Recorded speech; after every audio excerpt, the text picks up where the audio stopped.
All right. This is the part where we wait for people to wake up. I'm due for a haircut. It's so cold here, though. I don't want to cut my hair. All right, I got a thumbs up already, but it doesn't say that anybody's there. That's a good trick. How'd you do that? All right, now there's people there. I got a thumbs up before I had people, man. That's magic right there. Listen, see how quiet it is? No more traffic noise, constant helicopters buzzing by. New Orleans, so peaceful. You will probably hear marching bands in the background. They practice in my neighborhood every day. But being in a marching band is a really important job in New Orleans, apparently. Also, we hear riverboats and ships going by on the Mississippi. Very different background. Uncle Birch, coming to you live from New Orleans. Hello, Emerald City Mystic. Yeah, some people are always here, man. They get the notifications. Some people don't get the notifications. So I imagine if you're here, hello, love Mifro. Imagine if you're here, you probably already have subscribed to the channel. I don't know if anybody gets notifications if they're not subscribed to the channel, but just in case, I'm Uncle Birch and I teach witchcraft for a living. That's my thing. I always do it. And I'm always doing it somewhere in the world on some other channel. Right now, I'm teaching witchcraft. Get all unpacked yet? Hell no. No, we're definitely a dent. You know, got the kitchen, most of the living room. Unfortunately, I have a buttload of boxes to get rid of now. Have found most of the stuff that I've been looking for, but yeah, unpacking's been a slow, constant process. You know, when you move across the country like that. You're ready for the Tucson Gem Show. Yeah! I remember back when we were first getting the first Sacred Grove together, we went to flea markets, found like blades, tools, stuff. You know, we went out and, you know, we shopped for our products. And then gem shows, you know, a lot of times there's a lot of jewelry you can get in bulk there. It's a good way to get started. I always remember at a gem and mineral show, one of the vendors said, "You got your wholesale ID?" I said, "Oh, we don't have that yet. We're still filing for that." And he goes, "Oh, well, here's all you got to do. You know, it's 3 or 2 letters, and then 6 numbers." 2 letters, a dash, and 6 numbers. I believe that's what it was. Don't quote me on that. You can look it up. And he says, and nobody has any way to check here at a mobile market like that. And I guess, you know, that was back before cell phones were popular. Maybe they can check now. But yeah, so we were able to get our first stuff wholesale, even though we couldn't do wholesale yet. Hold on a second.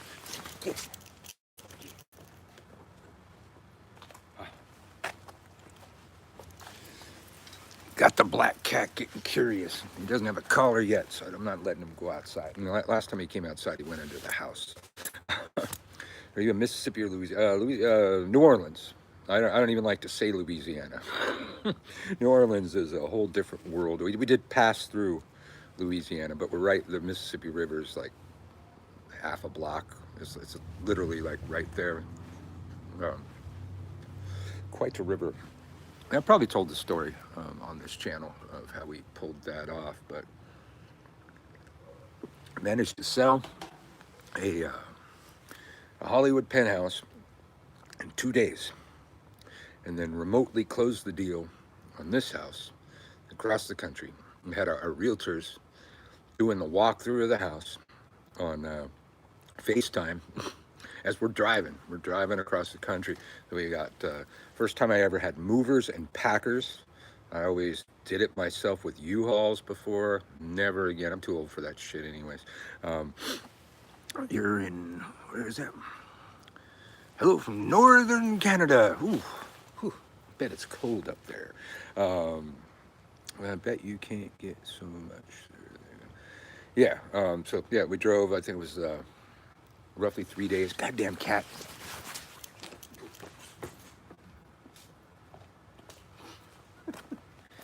There are so many stray cats in this neighborhood. I don't want mine to become one of them. But I have to have this door open right now for the Wi-Fi to reach. One of y'all, last time I was on, sent me a link for a Wi-Fi extender. I just gotta wait for payday and send away for that. I'm gonna like extend the Wi-Fi. We have much better Wi-Fi here than we ever had in LA, but its range is limited. It's a big house, big fucking house. The house is pretty blanketed, but it doesn't reach out back very well unless I open a door. Stupid shit. Anyway, I just finished the first of the year in a day courses that are going on now. The content that I am providing for the year in a day courses at this time. I just finished the first batch of those. They started. I guess they started February. I thought it was March, but I guess it was February 1st. It made sense because the first batch, I think I started them all on major pagan holidays. And as such, since one just finished, I'm gonna start another one because there's always every time I start one, there's demand and there's people that want to get in and they couldn't get in. So March 1st, again, WitchSkewl begins. This will be a year in a day course in all things witchcraft, and it's $35 a month. It's gonna be the last of this series. That's going to be $35 a month. Price will go up next for the next class, the one after March. So if you're interested in that, you can get a hold of me at witchskewl@gmail.com, which is of course WITCHSKEWL. And there's probably going to be some changes coming up with that too.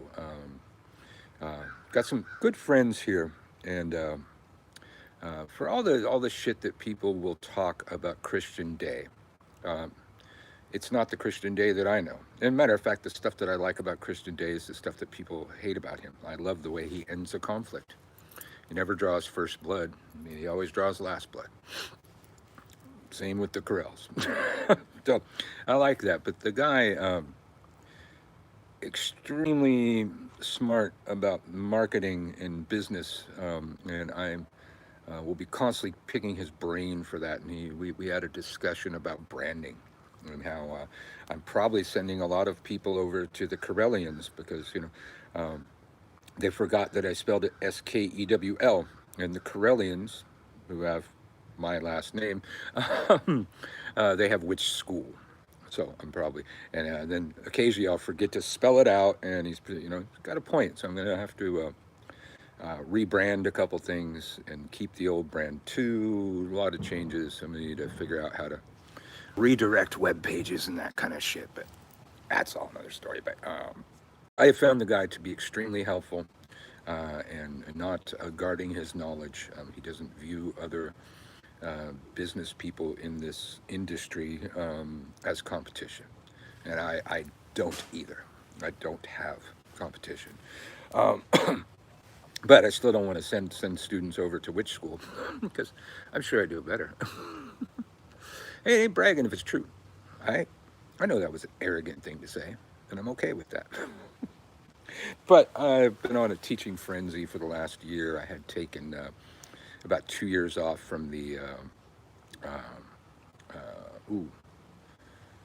oh, that's right, Emerald City Mystic. Okay, I'm going to need to talk to you about some stuff on that angle at some point. But we got some serious secret projects still coming up. The big secret was the secret move to New Orleans. There was maybe two and a half people that knew that was going on, and they only knew because it was necessary to have some boots on the ground here in New Orleans to help us facilitate some shit halfway across the country. As I probably said in the first video since we got here, I don't just teach this shit, I practice this shit. To know, to will, to dare, to remain silent. That part's important. And I'll tell you again, even if I'm sure I told you, maybe you didn't hear the story. My witch mother, Judith Dufresne from the Eye of the Cat in Long Beach, she had a way of making a lesson stick by painting the lesson with the darkest lens she could paint it with, the darkest brush she could paint it with, and you'd remember it. And she always said, when you have a frenemy, you know, one of those people where you act like you're friends, but you're secretly hoping for each other's demise, and your frenemy has a goal, get them to talk about it. Act really interested. When they finish talking about it, get them to say more. And every time they've said everything that there is, ask more questions. Kind of talk about it. Talk about it. Talk about it. This wastes the energy necessary for manifestation, especially for like magical things. It wastes that energy, and it also of the recipient of the frenemy, right? So it's kind of a non-magical way of hexing the fuck out of somebody. They will never accomplish their goals. So don't talk too much about that kind of stuff. You know, some stuff you have to talk about to get a job done, but you know, don't be posting it on Facebook. You know, most of the larger things that I've done were secrets. When I first opened my shop, May 1st, 2000, in the city of Santa Cruz, we followed that process, and when you open a shop, you need to have advertised, but we couldn't advertise because it was a big secret, big magical project. Um, Luckily, about I think about 2 days before we opened, somebody was getting cigarettes next door and on their way to the Beltane ritual. This group held their rituals on the weekend nearest the holiday, so it wasn't quite Beltane. I think Beltane was a Monday. This was a Saturday. And this person was the biggest gossip in the pagan community. So he let her see us in there, you know, painting stuff, boxes coming in, and she was really excited. We let her know what we were doing. We didn't talk a whole lot about it. And she went and spread the word up at the big public ritual. So Monday morning, we were full. A lot of people, you know, we had refreshments, big grand opening, all that kind of stuff. But the place was packed. So pulled it off even without any advertising. But that just goes to show you, I practice this shit. I always have. You know, if Uncle Birch goes quiet, there's something brewing. And I gotta say, there were so many rumors. You know, people were talking about saying me and my wife would probably get divorced. Something happened to our kid. You know, Birch is sick. All kind of rumors, and that kind of shit. You know, that just adds to your power. People talking about you when you're not around. People, you know, thinking about you when you're not there. That was great, but it was really funny. Most of those, or at least a lot of rumors, made it back to my ear, and it was really fucking humorous. And you know, secretly, over about 2 months, we were plotting the move to New Orleans. We made the decision on a new moon. We came here on another new moon, planted my lodestone at the house that we picked, similar to my video on a spell to get a home, but we upped it a bit. I made a bigger spell out of it. And I think I already talked about that, so I'm not going to talk about that too much. But so we've got some other stuff brewing too. Big stuff. I am working on, I'm going to be presenting at this year's Hex Fest. And, you know, as long as I don't piss off the wrong people, I'll be at Hex Fest every year. It's really easy when you're a local. They have you every year. You know, it doesn't cost as much, and you actually get paid. That's kind of cool too. When I did Hex Fest last time, I got, you know, a plane ticket and a hotel, and free and a +1. But now, since I'm already here, get paid. Also working at teaching. I thought I was going to be teaching at Hex New Orleans, but it sounds like it's Omen, which is, you know, the same people, the same Christian Days shop, but it's the place where they do more of the classes and stuff like that. So I just submitted my first class. So if you're around New Orleans or you can reach New Orleans, you know, keep an eye on the Omen's website. I'm sure I'll be plugging it when the date's set. You know, provided that they accept my class proposal. But you know, it's been a while. Been a while since Uncle Birch has taught in person, you know, with the exception of last year's Hex Fest. It was more of a workshop presentation kind of thing. But since I closed my brick and mortar and moved it online about, God, 3 or 4 years ago now? I don't even remember when that was. Haven't taught in person. I miss it. I'm sure, you know, not going to pay extremely well, but it's really not that. It's more because I like to do that. You know, I've got to constantly teach. You know, here I am uploading classes right now to my oh God, what's the weed situation? Oh, well, that part sucks. luckily, luckily, I brought a pipe that was clogged with resin. Uh, it's been resin hits. And I did bring a few vape cartridges, but they, you know, as much as I could afford before we left California. So we vaped for a little while. We've got to get Marta's medical permit squared away. But yeah, I don't. So far, none of my friends here know, you know, where to get that kind of thing. It's always kind of sketchy, you know, asking somebody to, you know, help you find drugs, even though it's not really a drug. But they're working on it. They have medical here. Hopefully, you know, everybody's going to go recreational soon. But I do miss that. I do miss walking into the pot store, man. My dog misses it too. He loved going to the pot store. They always gave him treats. So, working on that. But you can drink in the streets. Oh dear. Let's see. Oh, you know, people. Good. Yeah. Let me know. Let me know about that. Somebody says weed is legal here. I don't know where you are, but yeah, back in Cali. Let's see. Oh, here's the first question. Besides protection spells and charms by Jade, what is the best book of grimoire for spells? I think I gave you guys a really good one in your class that's out of print.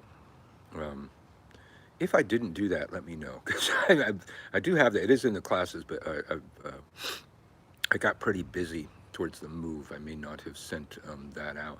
I think it was like the Master Book of Spells or something like that. But there is one called the Master Grimoire, and it's damn good. It's, you know, a lot of recipes and stuff. I have a copy of it.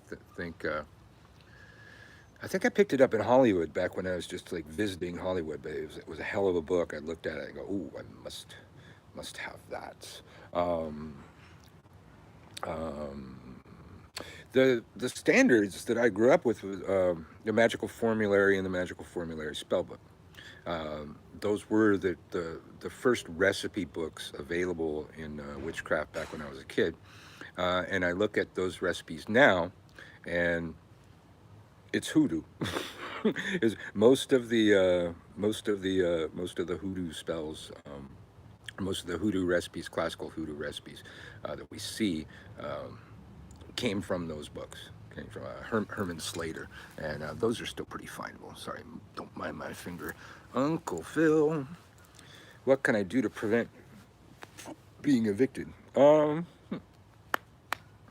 things come to mind. You can do the lodestone spell, the spell to get a home, because that's like to keep you in a home. You know, my lodestone's still planted out front. You know, can't kick us out. We own the thing outright. So, but let's see, unless we don't pay our taxes, I guess that'd be the only thing. Knock on wood. But the other thing that came into mind, a freezer spell. You probably have your landlord's signature on something, I'm thinking, or it can get a picture. You know, hair, fingernails, blood, it'd be great. Any of those personal links that you can get, you put them in a little baggie with a little bit of water, put them in the freezer, freeze the fucking thing. It's a binding spell, and it quells passions, and it kind of blocks a person from being able to accomplish a whole lot. Let's see. Plan on moving to, crossing my fingers for a good place. Yes, and you know, when you do that, look at the spell to get a home. Use that lodestone spell. It works pretty much every time. I say it's like 90% effective. I don't really know of 10% that wasn't effective. There was a business spot that I used it on one time that didn't work out, but it turned out that would have been a bad spot to be. So my egos and spirits were running interference for me. Let's see. Are you going to have voodoo practitioners on Wittershins? Yeah, look at well, not last night's, but last week's. We had technical difficulties, so it's a two-parter. It is here on YouTube. It should be here on YouTube as well. where we talked about the move. I told the entire story about the move, and we had Christian Day and Hoodoo Samois live in our house. Um, had a good old time, drinks, and fucking Christian Day brought a fuckload of chicken and, you know, all the fixings with the chicken. So we were just like eating and drinking and talking. It was the funniest damn thing. And most of it's just Christian Day and Hoodoo Samois going back and forth. And it's the most fucking hilarious thing. I've listened to the show about 5 times. Um, you know, me and Marta, you know, barely got a word in edgewise, but we didn't, you know, need to. And then the visuals that were going on inside the show that you couldn't see were just fucking hilarious, and I won't describe those two. But yeah, Hudo San Mois, he's a Polero, he's Hugan. I think I need to learn these terms. I think it's Hugan.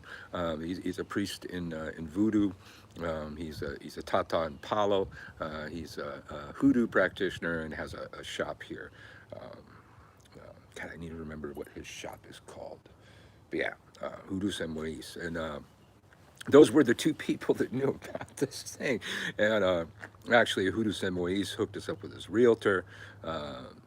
Christian Day gave us a lot of advice, like a really important one that we weren't even thinking about back in California.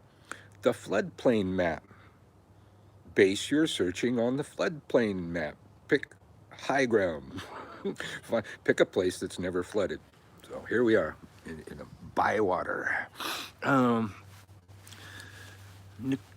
Nicholas, I've never done any rituals. I usually meditate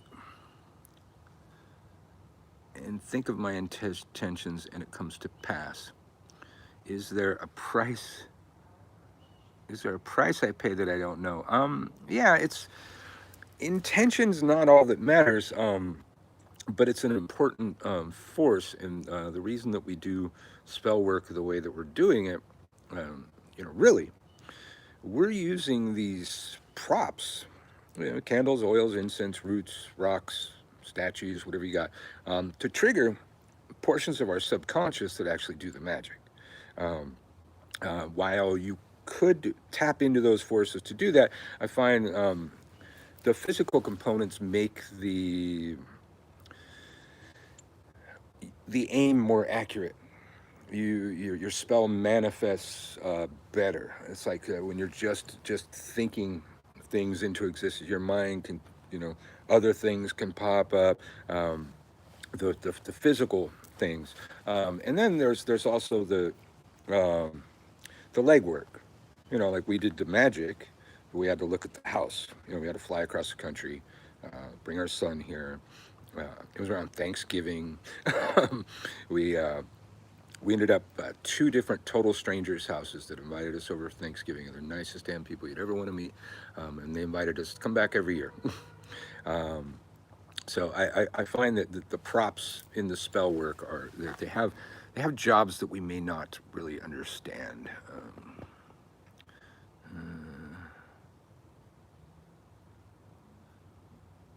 Okay, well don't say their name. I'll look for. You message me that contact if you would, Emerald City, rather than put it here. I bet the other night I woke up found to the sound of a robot's voice, much like Siri, 3 different times. As well as I noticed a lamp in my room turned itself on. Any thoughts? Huh. You don't have like an Alexa or anything, do you? I don't really know how that stuff works. I would cleanse the place out. Look at my video, cleansing with fire and air, but also when you banish, you must invoke. Watch that video. It's really important. You don't want to just banish and not put something in its place. And, you know, watch that video. It will explain why, and it's really damn important. Hey, Uncle Phil. Uncle Phil, wow, you've been around a while, huh? Is there a way one can piggyback off corporate logos by using their visibility to power your own sigils? Ooh. Yes, I believe so. Here on my channel, I have 2 videos. There's transforming poverty, or it might say banishing poverty, I don't know, and psychic self-defense shields up. Now, these particular spells are utilizing a transformation sigil that I made out of a larger spell. Then you can use that sigil in conjunction with the other sigils to transform any energy into anything you want. And those are free right here. But if you got the money to spend, there's a larger spell for this, and it's called it's at gumroad.com/witchskewl, WITCHSKEWL, feeding on your enemies. Again, this process can be used to transform any energy into anything you want. I'm just using it for specific purposes in those. And feeding on your enemies is a great thing to do. It's best protection that there is. There's no way to undo it. There's no way to reverse it. And the more they throw, the stronger you get. And they get weaker and weaker, and it's just deviously evil. And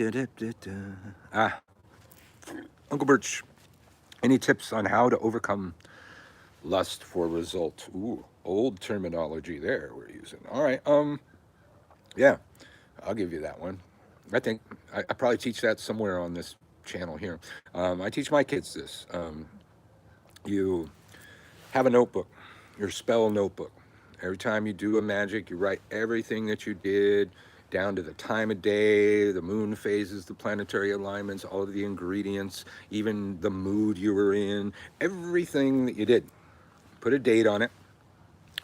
Slam that book in your face, telling yourself you're not going to look at it for 3 moons. You can even put the date of the 3 moons when you're going to go look at it. Again, now, if you don't know, Uncle Birch has a witchcraft mind about everything. Everything that I learn, I think, how can I use that in witchcraft? How does that apply to witchcraft? What does that tell me about witchcraft? And when I was going through my counselor training, I was being trained couples counseling. And there was this little thing I learned. It's like when a couple's in a fight, and it's gone way into the night, and people are just, repeating what they've already said. More hurt feelings are happening, and it's just getting worse and worse. If one of the people in the equation could say, hey, look, honey, we're not getting anywhere with this right now. We're just kind of repeating ourselves. We're getting really tired. Can we meet for coffee on Tuesday, talk about this? Something about the setting a date for resolution allows the couple to release the issues. I transform that into that because the third key of magic is projection, throwing the thing and absolutely letting it go, not holding on to a piece of it, not thinking about it, forgetting about it if you can. I always, when I say to my kids, what's the third key of magic? They all say, forget about it. Ultimately, forget about it. If you can, a post-ritual bong hit is, really good for that. Use that short-term memory loss, to your benefit.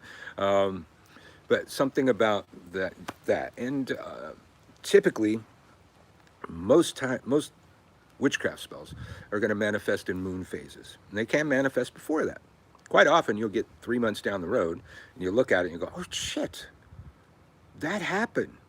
That kind of just snuck in under the radar, and I've been living that thing that I did the spell. So it's sneaky sometimes. It just kind of creeps up on you.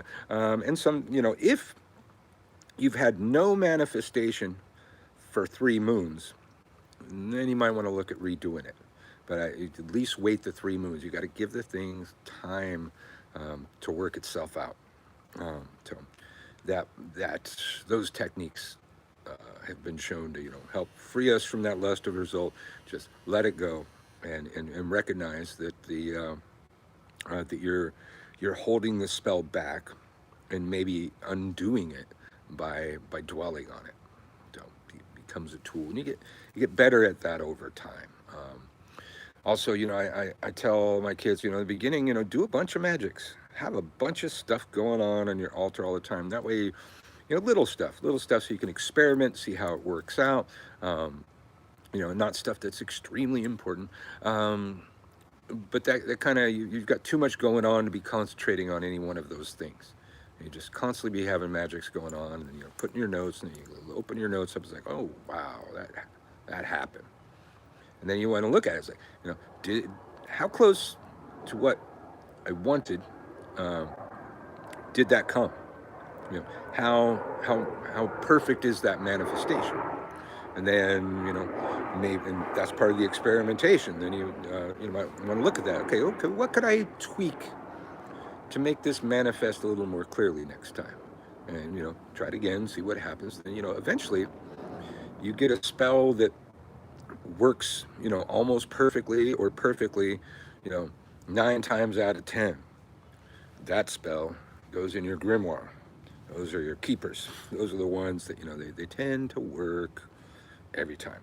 Uh, Now, magic is science, and science is a tracking of variables. We are trying to track all of the variables that we can, like the moon phase, the planetary alignments. These are all energies that are floating into our environment. But so are energies from stars that went supernova billions of years ago. All kinds of radiation and all kinds of just random energies are floating into our spot. Um, those are untrackable variables. So there will ultimately be times when the spell, works a little differently, maybe even better than the last time. That's because of one of the untrackable variables. But we're trying to track all the variables that we can, at least, and even the cycles of ourself, in addition to the cycles of the external things. So we at least can, have some sort of control over a large amount of the variables, because the totally unseen, unknown variables, nothing we can do about. Let's see, I saw something here. I've manifested a lot of things, but failed until now to get one thing I've been desperate for a year. I blame the lust of result. Yes, it holds the spell back and can absolutely nullify the spell.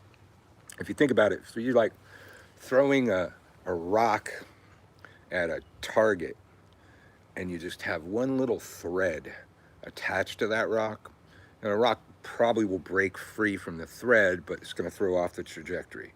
It's not going to land where you threw it.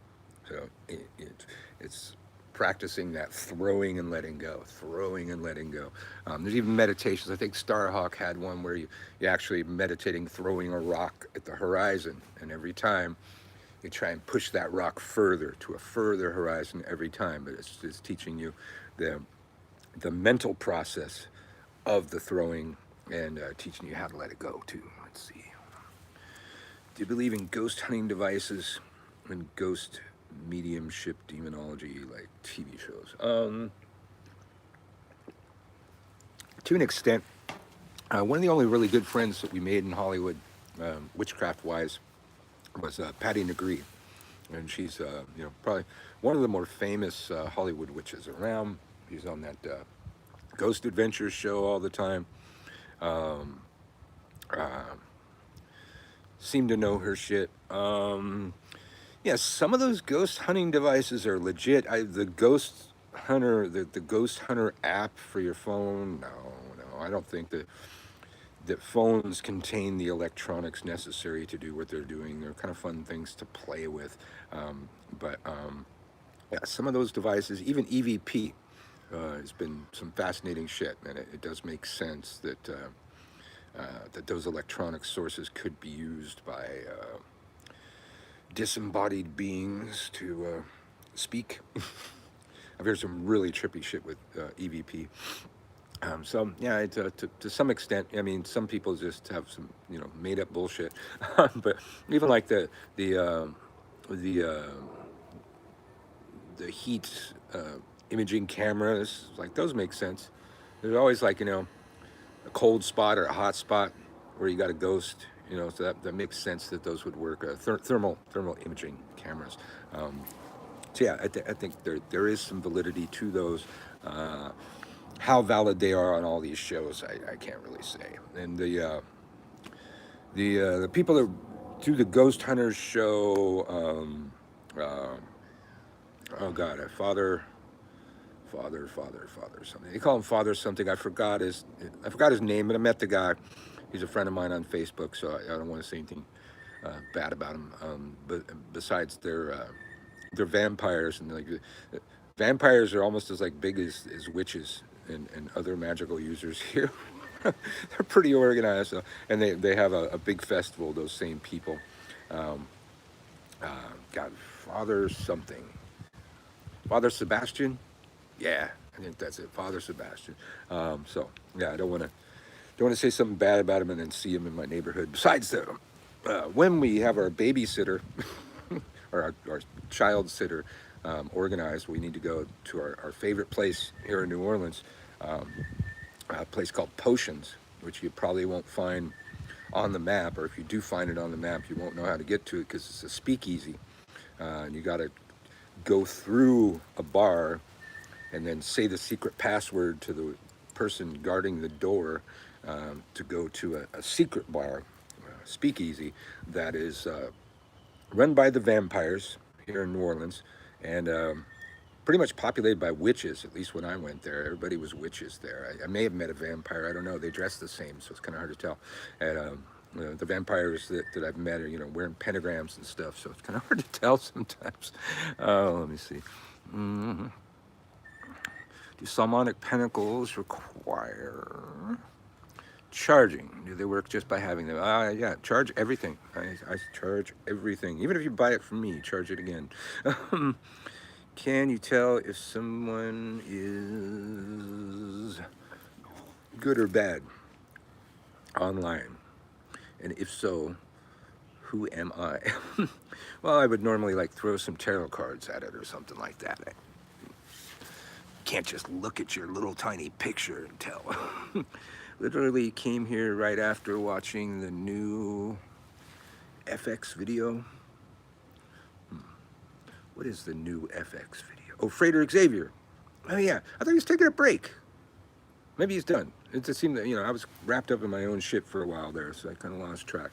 But when you say charge, what exactly do you mean? The most common method that we're going to see in witchcraft is a meditation process where you visualize roots going down from your feet to the core of the earth, which is visualized as a glowing sphere of white energy, white light. Unfortunately, the white lighters have taken this to the extreme and come up with all kinds of weird things. You got certified light workers and shit. It's just the raw energy. It's raw. It's nothing. It's just energy that can be that Mother Nature uses to make all of her stuff. And we borrow some of it. We bring it up through our body, filling our bodies with this light, and then add the point of projection, which is either these two fingers on your right hand or your tool, typically the athame or a sword, that kind of thing. And at that point, we give it a color. The color is based on what we want that thing to do. So like red for lust, green for money. Blue for love, yellow for communications, study, to pass a test, these kind of things. Those are just some of the basics. That's probably the most common, but there are similar methods where we're drawing energy from the divine through our crown chakra, or from a planetary source through our crown chakra. Again, filling our bodies with the light, changing the color as we project it into it. And then, the Huna say, where attention goes, energy flows. So if we were practicing Huna, we just stare at the thing for a while. And probably the most potent method for charging those kind of things, because we use it in sigil magic, would be sex magic. And that's, you build up, for guys, you build up to the edge of climax and stop. Build up to the edge of climax and stop again.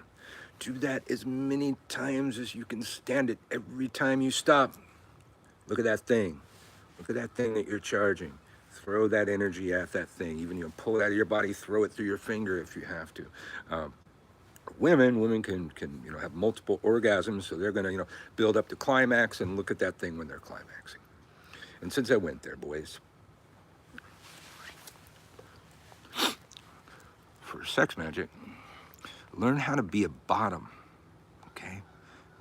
have, the main thing that causes the male orgasm, the biggest component of that is the pelvic thrust. If you can assume a position where you can stop thrusting for a while, well, then you don't have to just totally stop. You get good at that, and then you can go for fucking hours. And that's a lot of juju to put in a spell, and your partner will like it too. Now that's for heterosexual males. I'm sure there's the equivalent where gay guys can do that too, but I've never done that, so I can't explain to you how to do that. And then I don't know, for two males, we have to both be stopping climax a bunch of times. For females, not so much. And then lesbians, you get creative how to do that. I can't really explain to you how lesbians are going to do that, but the same thing. Just keep each other coming, and look at the fucking sigil or the Solomonic seal or whatever you got. All right, what I just gave you was worth its weight in gold. It was just words, so it didn't really weigh anything, but that's serious shit. Yes, ladies will definitely been my experimentation has been very appreciative. Yes. Any suggestions to start with money magic? You can watch my money magic video. You can use the transformation sigil that I used. Let's see what we got here. Green cloth, purple string. In here, I have, let me see if I remember, alligator foot, which is probably a lot more plentiful now here. An alligator foot holding a tricked dollar. The dollar has my personal sigil over each of the numbers, my signature over the signature of the treasurer, and other little things that I put on the dollar. Folded up, held in the hand of the gator foot, and also a High John the Conqueror root. And then it was dressed with money drawing oil. It's kind of a magnetic oil, and then it's fed periodically by blowing tobacco smoke on it and spraying rum or whiskey. Oh, is Frater X here? Wait a minute, where? I didn't see him. FX is here. Oh, hey, what's happening, bro? I guess you're back. Somebody said that they just came from your channel. I'm going, last I heard he was on a break. I guess you're done with your break. Let's see, what did Frater Xavier say? I call him Frater X, but hopefully that doesn't get him confused with anybody else. I'm loving New Orleans. Love it. I mean, in Hollywood, it was the land of the freaks and all. And, I'd often people would ask me what I do for a living, and a lot of times I'd just say I was a teacher. I'd hope that they didn't ask what subject I taught, because the room get kind of quiet.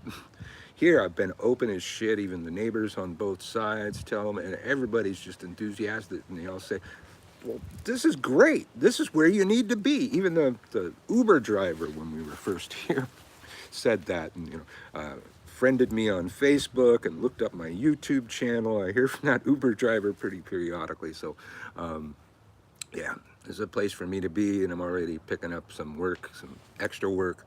I haven't taught in person in quite a while, with the exception of Hex Fest last year. So now I'm going to be at Hex Fest. We hopefully teaching at Omen soon. Looking forward to that. I miss it. I miss that. I teach all the time, but I kind of miss the face-to-face approach too. So all of it. Loving it. What do you think of evocation for practical? It's fading already. Evocation for practical manifestation purposes. Better than candles and sigils? Worse or just different? I think it's absolutely important, evocation. We got to get that right. People get confused. Invoking, evoking. Invoking, I would call calling stuff in. Evoking, calling stuff out. You evoke a response from somebody. That's evoking. So very important. But I think the other stuff's important too. Sometimes, if you're on a bus or something, you can't whip out all the candles and all that stuff. But As I was saying earlier, I believe a lot of these physical objects that we're utilizing are subconscious triggers. They're triggering responses in our subconscious where the magic really comes from.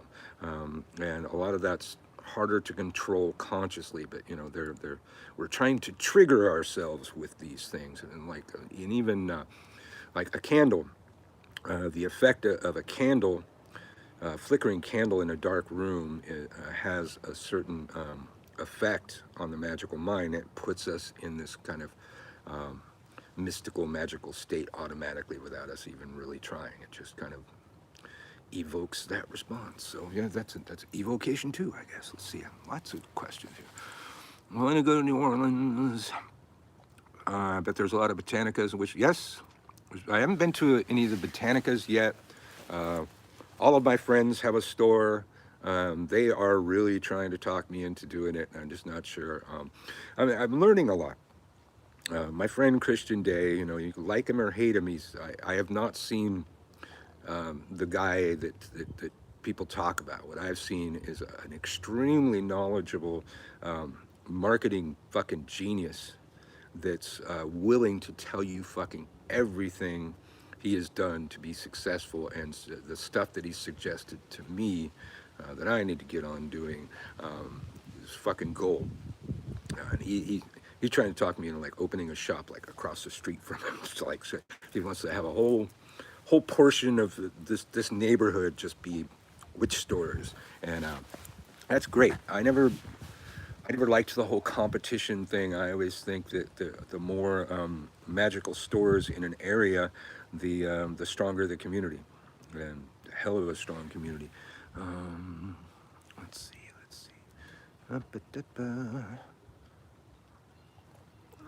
Does candle size matter? Uh, I think so. You know, I don't even think I have them on my page anymore. I don't even know if I have any tapers anymore. I've got votives and double pillars. I do them for everything. And if I'm doing a thing, I'm doing it on a double pillar. First of all, I've got a lot more carving surface for, you know, if I want to inscribe them or put a sigil on them, load them with herbs, this kind of thing, you know, the fat candles. But the power of a flame can't be overstated. The longer it burns, the more energy. You know, where you have heat, you have energy. The longer the heat, the more energy you have. And the spell takes longer. But you know, back in the day, we used to sell these little they're called chime candles, skinny little tapers. We called them spell candles, and those were for people that couldn't concentrate very long. But I don't even think your average candle magic requires you to concentrate the entire time. You just want to keep the thing burning, and you know, don't leave a candle burning unattended. Yes. Let's see. Oh, people are going back and forth with Freighter. Okay, so I didn't miss anything. All right. We're doing Ask Uncle Birch. This is a thing that I do for a few reasons. I've got another year in a day course coming up March 1st. If you're interested, you can contact me at witchskewl@gmail.com. I'll give you all the details. WITCHSKEWL@gmail.com. And that's one of the things Christian Day told me. I got to figure out how to rebrand that thing. I got to keep the Witch School, but have a new brand that I don't have to spell out all the time. And as he pointed out, you know, on my show the other night, he said one time the other night you didn't spell it out, and those people probably went over to the Corellians who have Witch School. You know, the Corellians, they have my last name. Those bastards. But we are not related. But you know, most of them are named Corell, and every time I get a new phone, it tries to add them as family members. Let's see. Oh yes. The other thing, one of the oldest laws in magic, for everything that is taken, left hand, something must be given, right hand. Even these hand designations is something that I'm just teaching you right here. And you may see this repeated over and over in many different places, but for everything that's taken, something must be given. One of the places that we see this in my video, when you banish, you must invoke. That's one of the reasons for everything that is taken, something must be given. It's the law of exchange. You help me be ready for my classes. You know, you help keep my teaching muscles strong by asking me random questions. Answering random questions from witches all over the world is part of my job. It makes me better at my job. And then for y'all, this is my community service work. You know, I get paid pretty well for teaching witchcraft. I'm doing fucking great. Um, but I don't just do it for money. I do it because I can't fucking stop doing it. I'm clearly still obsessed after all these fucking years. I mean, here I am in my backyard when I don't need to be doing it, and I'm fucking doing it. There's so much bullshit out here on the internet, especially like you go onto Facebook and some of those new witch pages. I just am blown away. Some of the crap people are feeding each other. You know, two of the most common. You know, intent is all that matters, and do whatever you feel. Bullshit.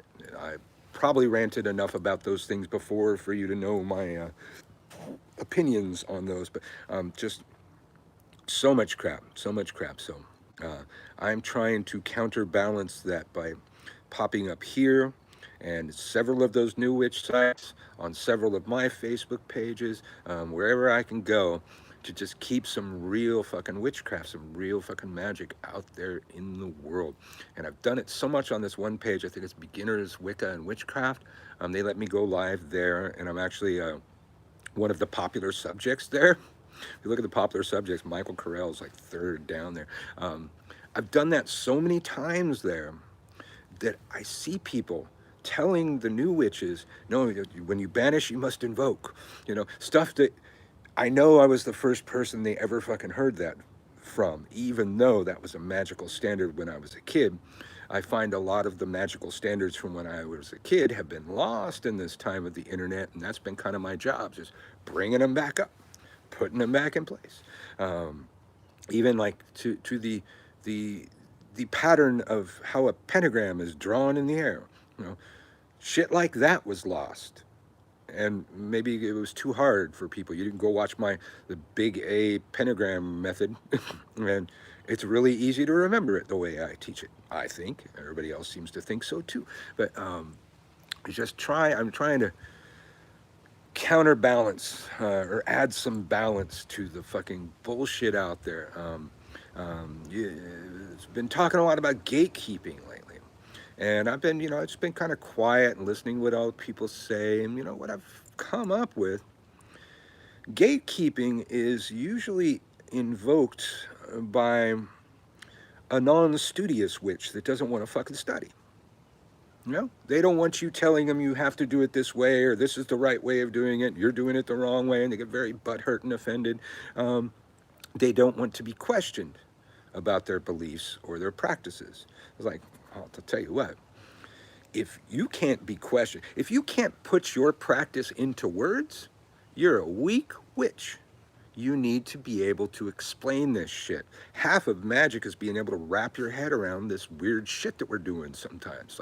And that's half the battle. If you can wrap your head around that fucking thing and make it make sense to part of your mind, that thing will work for you in magic.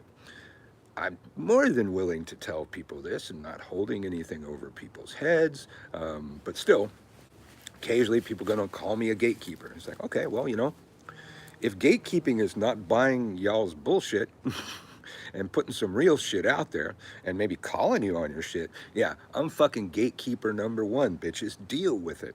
There are people that are gatekeeping just to make themselves feel powerful. There are people that just want to be in control of somebody else. Usually they're easy to spot because you just look at them and it's obvious that they have no control over their own lives or physical hygiene at all. So they're going to want to control others. And there are plenty of them out there, donning titles like High Priest and High Priestess for the reason that they want to rule others, want to push people around, not that they want to serve their gods or serve their fellow witches. We do still have ranks in my system, but it means something very different. Each color on your cord symbolizes a bunch of shit you climbed through to get there, a bunch of ordeals you went through for each initiation, and a bunch of stuff that's now your responsibility that you oath to do. Like, let's say priest. You don that blue cord, you're responsible for a whole bunch of shit. And in my system, you oathed to do that shit before your gods, and you gots to honor your oaths. They will not let that shit go. For a lot of people, rank is something that they wave over your head. For me, it's shit you got to do, shit you went through, and shit you got to do.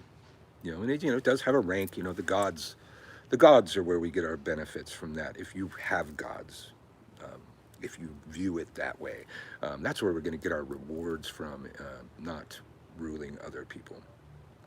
How could I find a coven or group where I live? Some places the witch meetups are a thing. They actually happen. People show up to them. You could find witch meetups probably in your neighborhood. Used to be WitchVox had search engines that would help you find covens and individuals, that kind of thing. We don't really know if that's valid. That was back before we had social media and we only had a few web pages. But it used to be.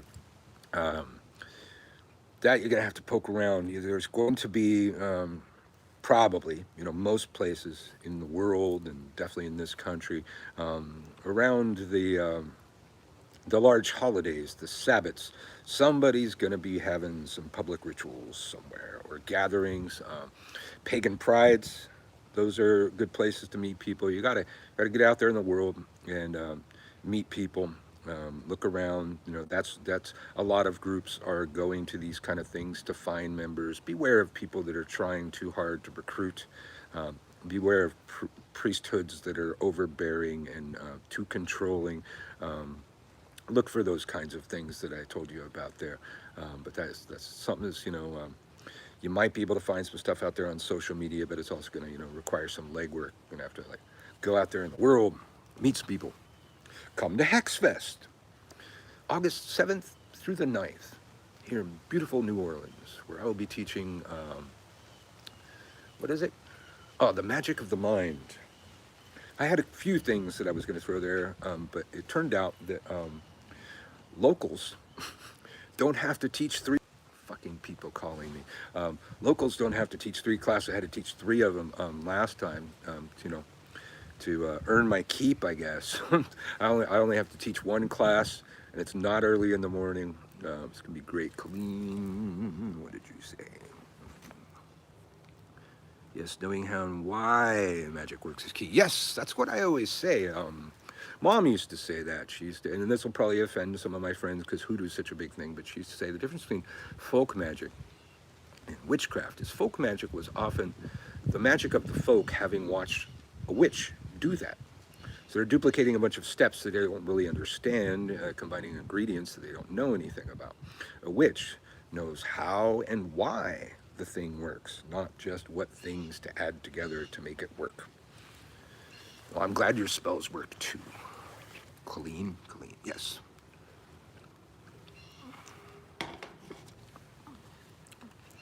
I probably,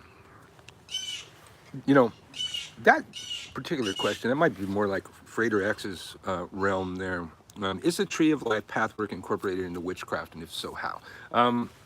Yes, it is. There's a lot of Kabbalah borrowed for a lot of the early craft, even to Gardner's craft. But I don't know if I could really do justice to it. It's kind of a meditative and slightly initiative process of going through the ladder in a certain pattern with each of the little orb thingies. See, it's like not anything I understand well enough to really be able to explain that, but I know vaguely that it exists, and it is a thing that's been done, most of my lifetime, and probably a thing that I actually worked on a bit once upon a time, but can't really explain it that well. That's more probably going to see that come up more in ceremonial magic.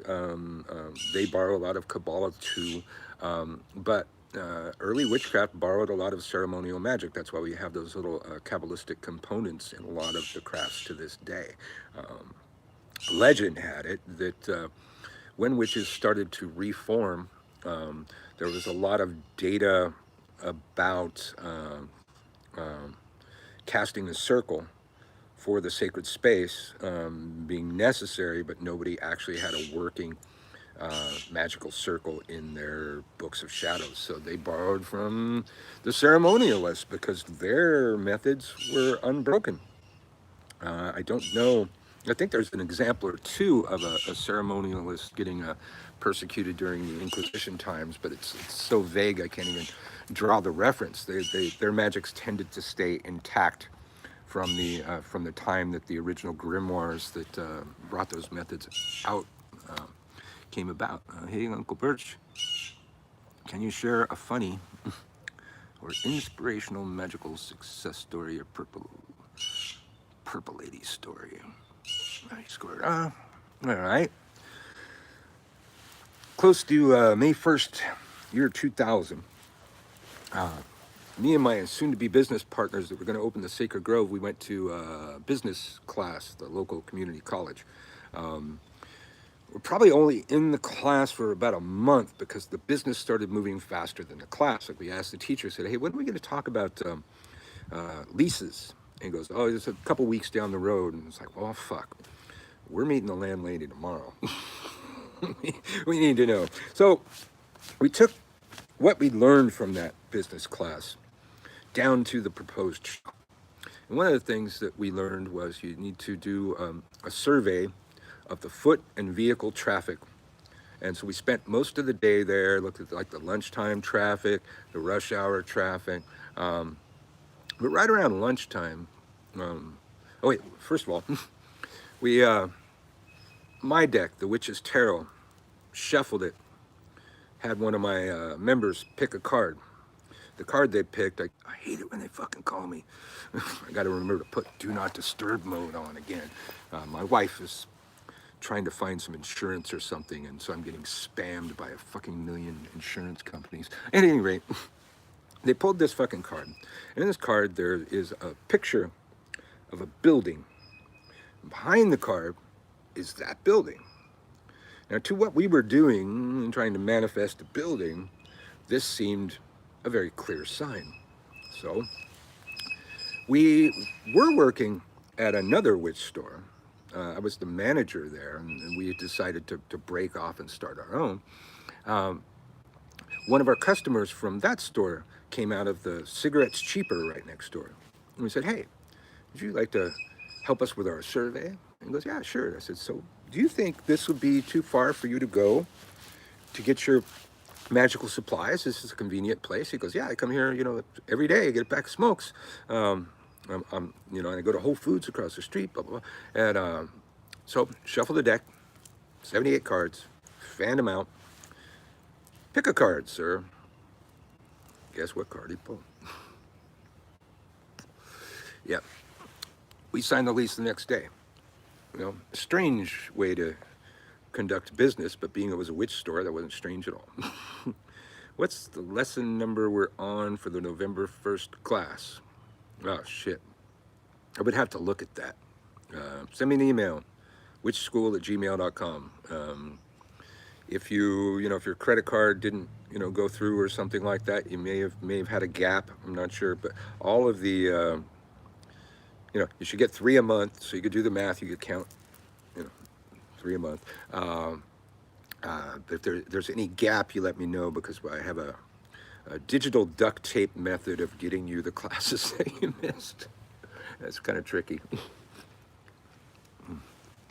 Get a hold of me, WITCHSKEWL@gmail.com. Hello, Super Gnome. Any invocation videos? I'm sure I have them. Sure I haven't. I can't think of one offhand, but go through the 300 or so freaking videos I have.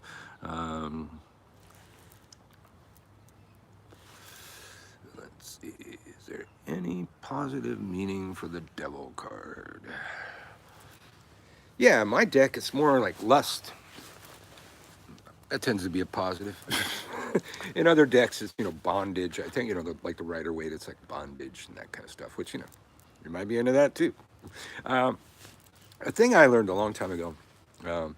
I used to work the Renaissance Fair. I was a pirate, and I was at one of the after parties, and these kids had a tarot deck, and they were playing this little game. It was called the Never Ending Story. Everybody got dealt out some cards, their hand, and one person took a card, put it down, and started a story based off that card. Not necessarily the textbook meaning of the card, but it could be, or the imagery within the card to start a story. The next person had to find a card in there that they could put onto the stack and continue the story.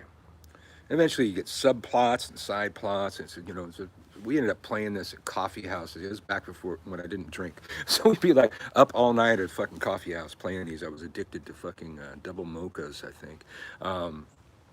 It was a hell of a game, but again, your Uncle Birch, when I see pretty much anything, I think, how can I use that for witchcraft? So what I saw there was a fucking invaluable teaching method for teaching tarot. Now, I wouldn't suggest using your divination deck for this. Have a separate deck, for playing the game. Otherwise, you could start causing shit to happen based on your story. I've seen that happen. But it trains you to go further into the imagery. If we're just going to read tarot by the little book, is it reversed or is it not reversed? Okay, it means this. Well, you could just get a fucking app for that on your damn phone. It'll do that shit for you. Your cards need to speak to you, and they need to have a whole lot to say. And the more you read them, the more they're going to have different things like that card with the building. That meaning of manifesting a building is part of what that card sometimes is talking about to this day.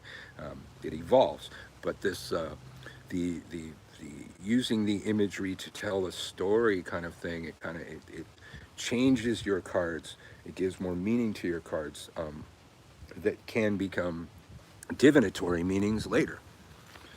Like there was, the Ace of Pentacles would come up, and there's, the person from the last card would be on a quest for the mystical thing. That came up a lot. The mystical thing was a common plot for, search, especially if you got like the hermit or something searching for the mystical thing. So sometimes the Ace of Pentacles would come up, and it would be about the mystical thing. So add stories to your cards so they can talk. Let's see, I'm at 67 minutes, and I still got to unpack. I got more unpacking to do. So we'll do, we'll see if we got 3 more questions, and then I gotta go. Hello there, Uncle Birch and Aunt Marta. Marta's inside. It's fucking too cold out here right now. Captain Freeman with the cats. How the hell are you? Thank you for the congratulations. Yes, loving it. We haven't even gone to the French Quarter in like a week, which is where all the shit's happening. I mean, right now it's Carnival just happened. It was nuts, and I think we're into Mardi Gras season now, so it's gonna be really fucking nuts down there. But our little neighborhood, we're probably a 15-minute walk from the French Quarter, Bywater.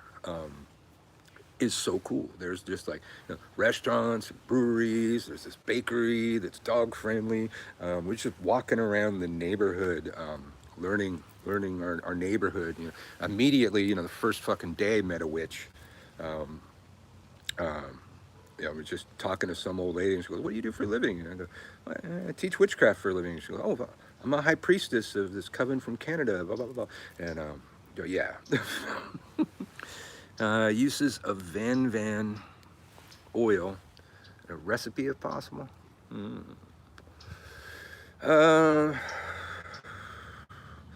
Van protection, cleansing.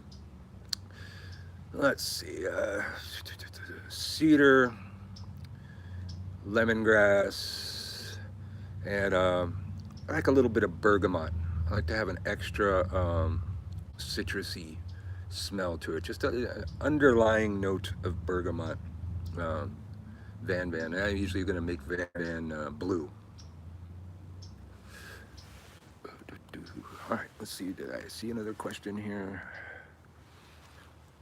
What other good magician YouTubers do you know about, Uncle Birch? Well, definitely Frater Xavier. He's the one that gave me the idea to go on Gumroad in the fucking first place. I don't know what happened with Darren Taylor. I don't even know if his channel's still there. The Tiptoe Witch was good. She's unfortunately passed away, but her work still keeps working on YouTube. It's also Ancestral Witch. She also passed away. Some good shit. Oh God, there are so many out there. I really need to. I mean, a lot of them are on my friends list or whatever. Black Witch Coven, that's a good one too. Brian Kane's got a show with Levi Rowland. I think it's called Covendom. That's pretty good. Poke Runyon for like ceremonial, like Salmonic magic. Even just to listen to him talk, I could just listen to the guy talk. He has the coolest voice. He sounds like the narrator for the original Hobbit back when it was a cartoon. but Poke Runyon has hit on some things in Salmonic magic that I thought that I was the only one that ever noticed, like some really important shit. And he's got his stuff out there too. Yeah, there's a lot of good occult documentaries. Yeah, those are a couple. But there's always new ones. Those, you know, like the Tiptoe Witch is one of the few to have been out here longer than me. She was like probably a year before me, so old school. So she's got a lot of material out there. Ancient Mum. I think I remember Ancient Mum being pretty good too. All right. Let's see. Let's see. We have another question. If not, we'll get one. Any advice for a ceremonialist neophyte? Yes. Get over there to Mind and Magic. Frederick Xavier, he's got a lot of cool stuff that he teaches on YouTube, and then, you know, the paid content on Gumroad, just like me. Excellent shit. Excellent shit. It was like somebody asked me to do like a planetary magic video one time. I'm going, no, you know, I saw Frederick Xavier's, and I couldn't say anything more than that. I ended up doing one about utilizing the frequencies and tones that the planets use to transmit for planetary magic. So I took a different angle. So, but you know, regular planetary magic, you know, I wouldn't have done it better than him. So why fucking do it? Just go over to Frederick Xavier. Let's see. I think that's it. That was 3. I gotta go. Azura Dragon Feather. Okay, I'm not sure who that is, but check them out. Again, March 1st, my next class starts. You can either wait till March 1st for it to appear on gumroad.com/witchskewl, WitchSkewl, or you can go over to gumroad.com/witchskewl and see all of the other things that I offer. I have my older year in the day courses available at a reduced price for download. You can just download them, and people download them and binge watch them. I guess, you know, they're in a hurry. They want to accumulate a year and a day's worth of stuff in, you know, a week or something like that. But then I've got all kinds of other stuff. My spiritual warfare series, my tarot class, an advanced course or two, witchcraft without Wicca, a lot of stuff over there. But if you wait till March 1st to sign up for the class, there's I don't know, there's a cutoff somewhere of how many people I can have in the class. But if you contact me at witchskewl@gmail.com, WITCHSKEWL, I can secure an unlimited amount of slots. Go over there, check that out. I'll see y'all next time. Merry meet, merry part, merry meet again.